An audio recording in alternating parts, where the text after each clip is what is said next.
Right, you join me today at Morndyke, which is a working farm just outside of Thirsk. I'm actually here on a short 2-day holiday with my wife. We've got some Shephards huts, so we're staying in one of them for a couple of nights. I've stayed here before, I think it was last October. We stayed in one of the huts and I had a few hours fishing. So yeah, I thought it'd be rude not to just bring my rods, bring minimal gear, and just have a few hours before the rain starts, which is due this afternoon.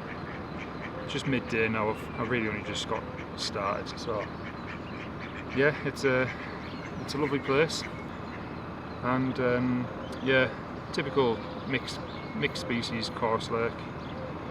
It's got a large number of single-figured carp, so probably your average size would be anywhere 3 to 7 pound. But there are some bigger carp which do occasionally come out.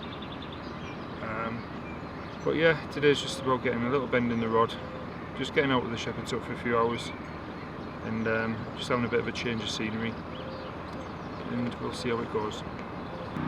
So I thought I'd show you my right hand rod. Both are going to be fished in a solid bag. So hope you can see it okay. It's a small 1 ounce lead with a ring swivel. Just got my 6 pound main line going through, tied with a Palomar knot to the ring swivel, and then I've got my normal soft uncoated braid which I use in all solid bags. I've got a split shot just to keep it down because I'm using a small 12mm pop-up as my hook bait, and I like to use small baits in solid bags just to keep it all minimised and as compact as possible. So yeah, that's going to be my right hand rod. My left hand rod's going to be very similar, only I'm going to use a piece of artificial corn on the left, which I'll show in a bit. So I'll get this solid bag made up and show you what the finished article looks like. So this is my left hand rod, same setup as the other one, only the difference being just a piece of artificial corn caught on a hair rig, and hopefully I won't get pestered too much by the other species in here, but if I do find I'm catching roach and rudd, then I'll swap it over to a wafter or a pop-up. So I use solid bags in a lot of my fishing because it's usually a good tactic to get one quick bite. So the first thing to understand when using solid bags is the actual ground bait that you're going to put in. It really needs to be small and very fine. So anything like crumbed up boilie or very small pellets like micro pellets is always a good option. So I find using the Fox Rapid solid bag loader probably the easiest way of using them. So if you just do what I'm doing, and there's plenty of videos on YouTube to really get an understanding. I know Fox have done plenty of videos on it. But once you master it, it's really straightforward, and yeah, I use it in a lot of my fishing, so it's well worth doing. Just make sure you use a fine ground bait and don't try and use whole or half boilies, which is what I started off doing. So yeah, keep it all nice and tight, nice and compact, and you can't go wrong. What I should also add is the reason why I'm using solid bags is I don't have any coarse fishing as such equipment anymore. So if you normally use method feeder, then that's just exactly the same principle, and more straightforward. But I don't have any of that gear anymore now because it tends to be more specimen carp fishing that I do. So I resorted to just using solid bags. So this is ready to be cast out just as is, and within a minute or so of it being in the water, the PVA bag will melt and your hook bait will be surrounded by the ground bait. So as you can see, I brought literally no equipment, and I just brought 2 old feeder rods with me. Unfortunately, the fishing didn't last long.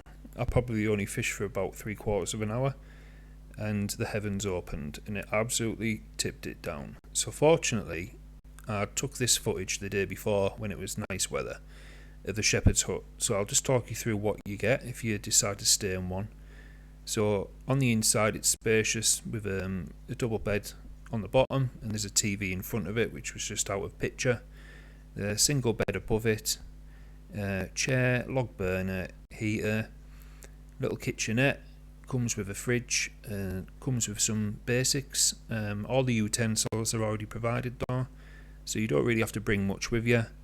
Bathroom, usual, toilet, sink and shower, with an outside seating area which is obviously beautiful, a barbecue, and then there's this wash house which has any additional items that you might need.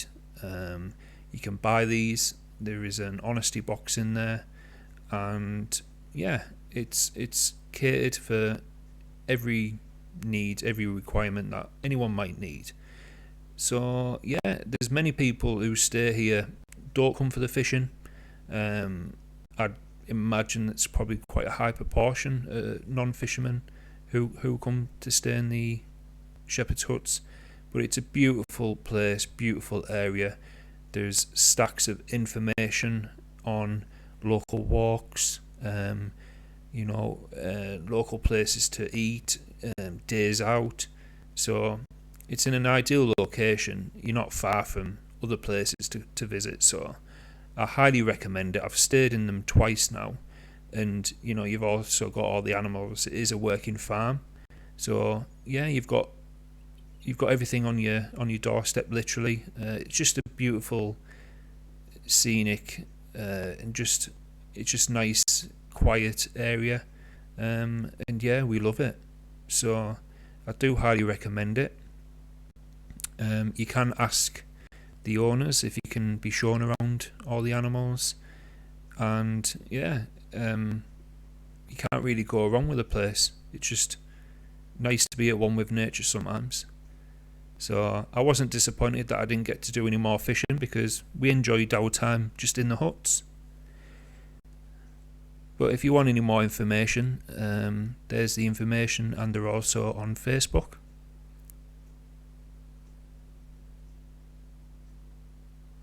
Thanks for watching, and I hope to see you again soon.